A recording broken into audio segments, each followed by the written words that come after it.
त्यो चाहिँ डिस्क्रिप्टिभ हाइपोथेसिसमा पर्यो।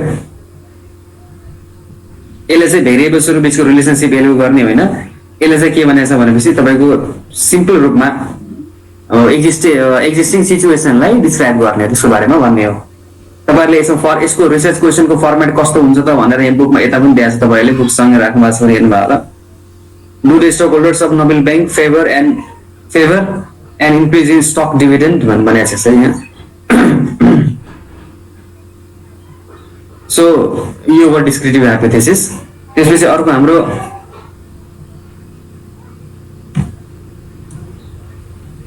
रिलेशनल अथवा एक्सप्लेनेटरी हाइपोथेसिस, अर्कोलाई भन्छ रिलेसन अथवा explanatory. The hypothesis that explains the relationship between two or more than two variables is known as hypothesis। अब हेर्नुस् यहाँ भेरिएबलको बीचको रिलेसनशिपलाई एक्सप्लेन गर्नेलाई रिलेसनल हाइपोथेसिस भनिन्छ। भेरिएबलको बीचमा अथवा यसलाई एक्सप्लेनेटरी हाइपोथेसिस पनि भनिन्छ। डिस्क्रिप्टिभमा के भनेको थियो, यसमा रिलेसनशिप इस्टाब्लिश गर्दैन भन्ने होइन, खाली सिचुएसन मात्रै भन्ने हो। नर्मली एउटा मात्रै भेरिएबल हुन्छ यसमा, एउटा मात्रै भेरिएबल। जस्तो मार्केट शेयर यति छ, हाम्रो नोबेल बैंकको मार्केट शेयर यति छ, सक्यो। मार्केट शेयर एउटा मात्रै भेरिएबल छ। मार्केट शेयरको र अर्कोमा यस्तो भइरहेछ भन्ने खालको कुराहरु चाहिँ हुँदैन डिस्क्रिप्टिभमा भने। रिलेसनल हाइपोथेसिसमा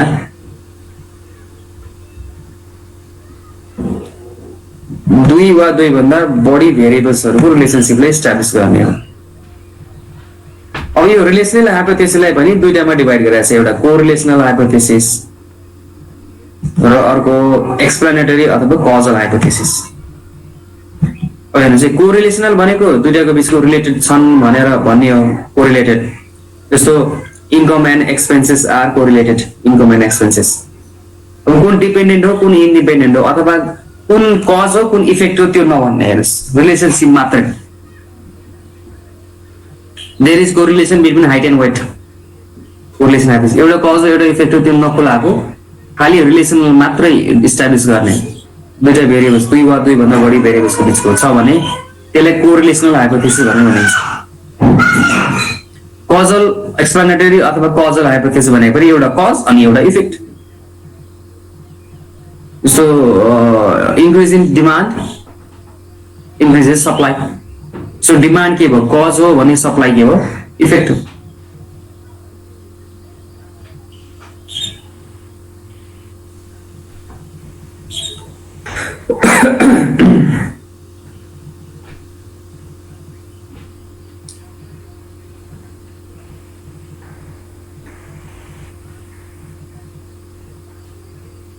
बुकमा पनि अरु फर्दर हेर्नु होला है, एक्जाम्पल सहित दिएको छ बुकमा। For example increase in income of the people increasing the market product, correlation भयो।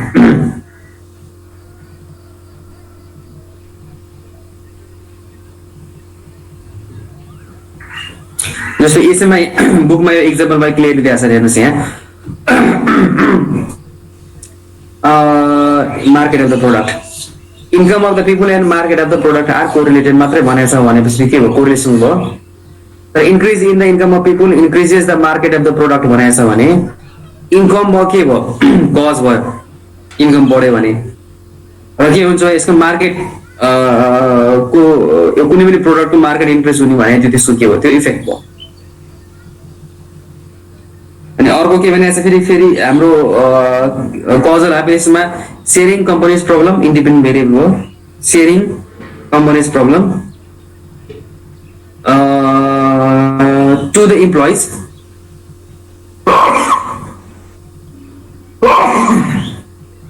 Sharing companies problem to the employee based to the favourable attitude भनेको डिपेन्डेन्ट भेरिएबल। जस्तो इम्प्लोइजहरूलाई अब म्यानेजर भनौँ अथवा बसको छ माथिको लेभलको मान्छे उसले चाहिँ कम्पनीको रियल प्रब्लम सेयर गरेछ भने इम्प्लोइजहरू पनि के हुन्छ भने अलिकति एटिट्युड उनको राम्रो भन्छ अथवा एउटा बिलोङ्गिङको नेचर बन्छ नि त। आन्तरिक कुरा खासै नभनी बाहिर कुरा यो गरेर त्यो गरेर मात्रै भनेपछि इम्प्लोइलाई चाहिँ त्यति अट्याचमेन्ट बिल्ड नहोला र रियलमा प्रब्लम हाम्रो यो अवस्थामा हामी बुझिरहेछौँ भनेर भन्यो भने इम्प्लोइजहरू पनि अब अलिकति इमोसनली अट्याच पनि हुन्छ किनकि उनीहरूले काम गर्ने ठाउँ होइन त्यहाँबाटै उसले स्यालेरी लिइरहेको हुन्छ। त्यसो उनीहरूको अलिकति अट्याचमेन्ट बढ्छ र एटिट्युड त्यही भने राम्रो अट्याचमेन्ट बढ्यो भने उसको काम गर्ने मन अझै बढ्ला, अब यस्तो रहेछ अवस्था, अझ राम्रोसँग गर्नु पर्यो भनेर, अथवा यो यो यो एक्जिस्टिङ सिचुएसनलाई इम्प्रुभ गर्नु पर्यो भनेर, त्यस्तै होला।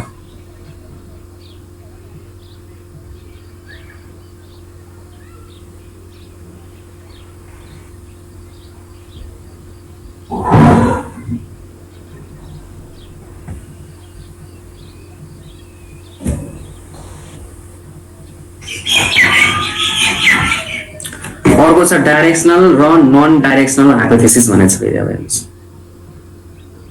अब हेर्नु है, हाइपोथेसिस भनेको टेन्टेटिभ गेस हो, एउटा एउटा चाहिँ एजम्सन हो, जो रिसर्च गर्नुभन्दा पहिले चाहिँ एउटा हाइपोथेसिस सेट गरिन्छ र त्यो हाइपोथेसिसले टेस्ट गर्ने हो। टेस्ट गरिसकेपछि यसको भ्यालिडिटी चेक गरिन्छ है।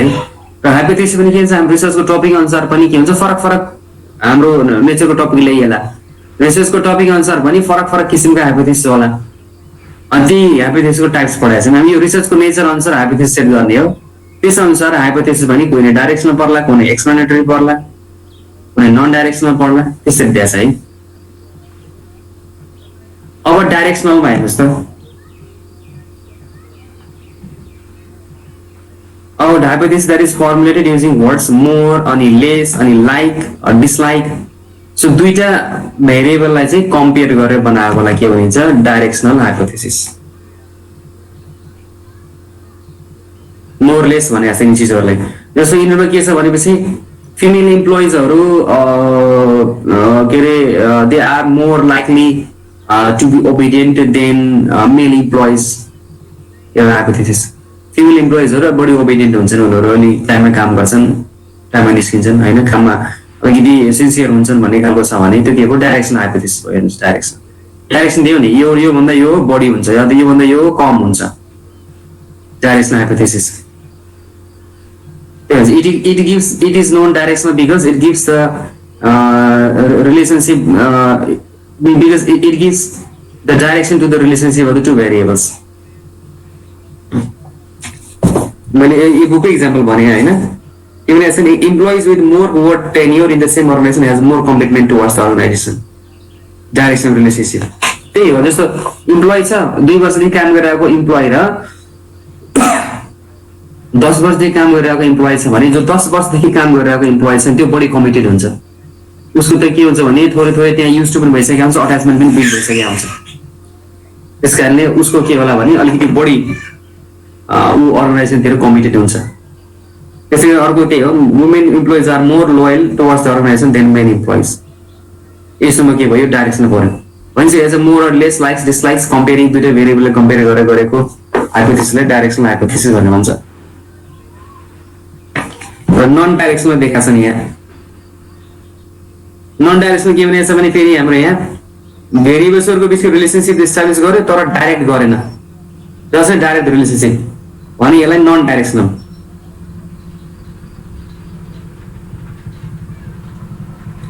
जस्तो रिलेसनसिप भेरिएबल्सको बिचको थाहा भयो तर चाहिँ पोजिटिभ अथवा नेगेटिभ रिलेसनसिप त्यो थाहा नभएको चिज, त्यसलाई डिक्लेयर गर्न नसकिनेलाई non directional hypothesis. For example तपाईँको there is relationship between job age and job satisfaction, age र जब सेटिस्फ्याक्सनको बिचमा देयर इज रिलेसनसिप भनेर भन्यो। तर एज बढ्यो भने जब सेटिस्फ्याक्सन बढ्छ कि घट्छ भन्ने चिज त्यहाँ दिएको छैन भने त्यो नन डाइरेक्सनल भयो। It really establish the relationship between the two variables but it does not direct the relationship. कतापट्टि यसको उनको छ त्यो नभएकोलाई नन डाइरेक्सनल। यसमा दिएको छैन, बुकमा छ, बुकमा हेर्नु होला। An example is there is difference between the work culture of the Nepalese employees and Bhutanese employees. These examples show the relationship between two variables, but they do not present the degree of relationship, so they are non-directional. एउटा बढी भने एउटा बढी हुन्छ कि एउटा कम हुन्छ कि त्यस्तो केही पनि दिएको छैन। त्यस कारणले तिनीहरूलाई non directional relationship sorry hypothesis भनेर भन्ने भयो।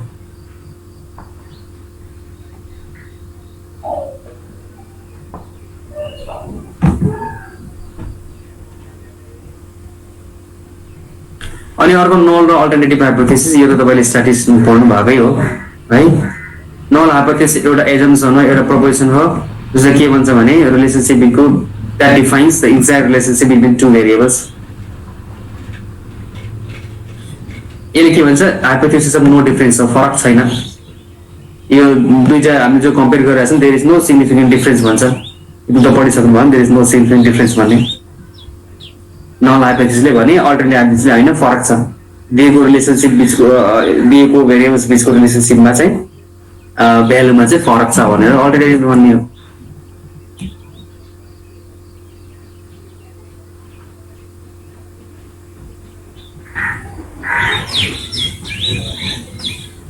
सो यो हो हाम्रो चारवटा खालको हाइपोथेसिस एउटा डिस्क्रिप्टिभ हाइपोथेसिस भयो जसले सिचुएसनलाई एक्जिस्टिङ सिचुएसन डिस्क्राइब मात्रै गर्ने एउटा मात्रै भेरिएबल अब रिलेसनसिपको कुरा केही पनि गर्दैन रिलेसनल हाइपोथेसिस भनेको छ दुईटाको दुई वा दुईभन्दा बढीको रिलेसनलाई हाइपोथेसिस गर्ने यो कोरिलेसनल र एक्सक्लुडेटिभ पर्छ कोरिलेसनमा दे आर कोरिलेटेड मात्रै भन्छ भने कजल हाइपोथेसिसमा एउटा कज र अर्को इफेक्टको कुरा गर्छ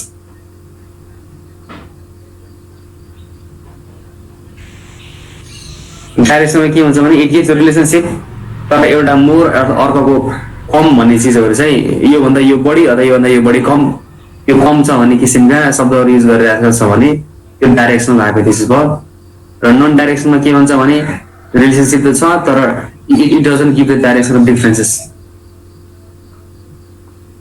नल हाइपोथेसिसमा फेरि null or alternative or null there is no significant difference one here it is hypothesis no difference between the variables that are going to be tested and alternative hypothesis says that there is significant difference between the variables that are going to be tested in the research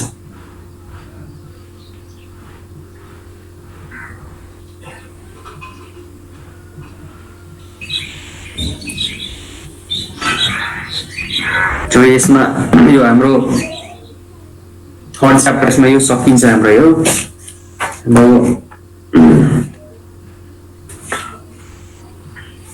problem definition theoretical framework र hypothesis formulation भन्ने थियो यो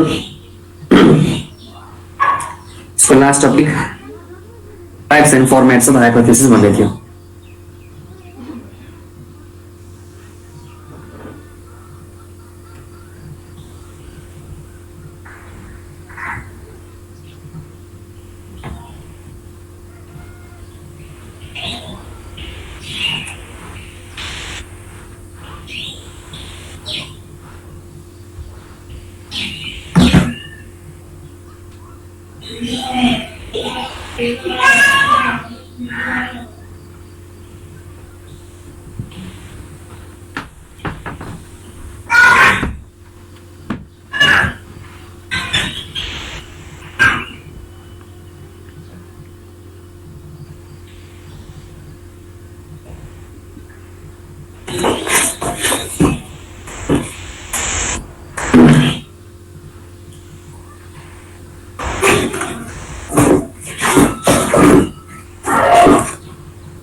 तपाईको यो बुकको chapter सकिसकेपछि लास्टमा summary भनेर पनि दिएको छ हेर्नुहोस् समरीमा सर्टकटमा चाहिँ भनेको चिजहरू यसमा दिएको हुन्छ समरी पनि हेर्नु होला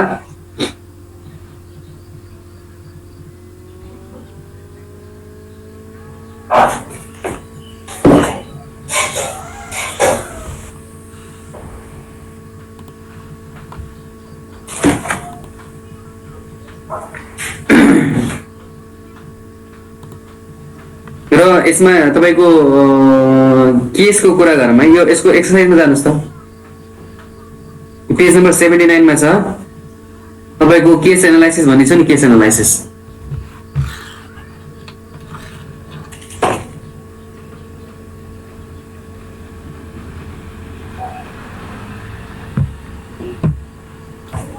कोही बोल्नु न पेज नम्बर 79 मा जानुस् त केस एनालाइसिस छ नि case miss Kusum Chhetri is a manager of Dhangadhi biscuit factory भनेर उनी एमबीएस सीडीएम बाट कृतिपुरबाट गरेको हो त्यो फ्याक्ट्री उसको ड्याडले 2000 मा एस्टाब्लिश गरायो सक्सेसफुल बिजनेस थियो उसको फादरको टाइममा father has 2 sons and 1 daughter Kusum is the oldest one all of these siblings are engaged in the same industry. सबै एउटै इन्डस्ट्रीमा छन् रे. कुसुम graduated marketing management मा. She has been assigned the job of marketing manager. Book छ तपाईसँग हैन देखिरहनु भएको छ? Hello, nobody is speaking. Sure, sir. ल सर र पढ्नुस् त यो. त्यसपछि चाहिँ यसको बारेमा डिस्कस गरौँला.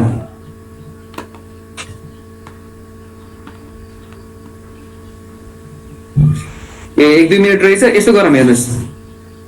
के छ भने यो केस ए लाई मजासँग पढ्नु र यसको क्वेशनहरु छ नि. केस ए को क्वेशनहरु है. यसको क्वेशनहरु चाहिँ मजासँग हेर्नु होला. भोलि फ्राइडे हो नि. यसको यो केस हजुर यस मनिषा के भन्नुभयो?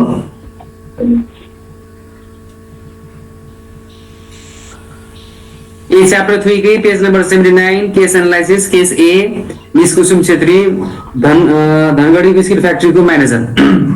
यो मजाले पढ्नु होला. भोलि यसको केस एनालाइसिस गरौँला हामीले है. यो केस पढ्नु भोलि केस एनालाइसिस गर्छौँ हामीले. This much for today.